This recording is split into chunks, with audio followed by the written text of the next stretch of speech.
ყველაფერი, რასაც ტექნოლოგია ეხება, აქცევს მას ტექნოლოგიად და აღარ რჩება არაფერი არატექნოლოგიური. ანუ შენ თუ 10 წლის წინ სიტყვაზე, 15 წლის წინ შეგეძლო გეცხოვრა ამ ტექნოლოგიების გარეშე ან ძალიან ლაითი ჩართულობით, ხო რა, მეილ დამირეგისტრირეთ, სადღაც დამალოგინეთ და მაცალეთ. მომეცით ლეპტოპი და მივხედავ ჩემ თავს. დღეს აღარ არსებობს. იძულებული ხარ, რომ ტექნოლოგია შენ ცხოვრებაში შემოუშვა.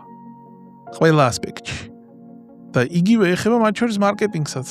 ადრე თუ იყო, ეგ მაშინ ტედზე მაქვს ჩემი საყვარელი მაგალითი იყო, მაშინ ვთქვი ეს 10-15 წლის წინ იყო მობილური ტელეფონი. დღეს ეს არის ტელეფონი და ის რაც სახშია, იმას ქვია სახლის. ან სტაციონარული, ან ხადღა ის ტელეფონი ვის არის? არა, აქ ვიღაც ოფისში ხო აქ ვიღაცებს. ჩაიდანი, რომელიც იმაზე რა ქვია, გაზზე დევს, ის იყო ჩაიდანი და ის რომელიც ყველას გვაქვს ხა, აქ ის იყო ელექტრონული ჩაიდანი. ეხა პირიქითაა.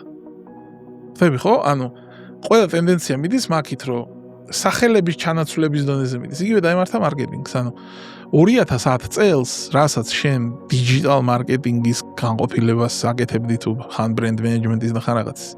იქ გიწევდა იმ დიჯიტალის ხაზგასმა.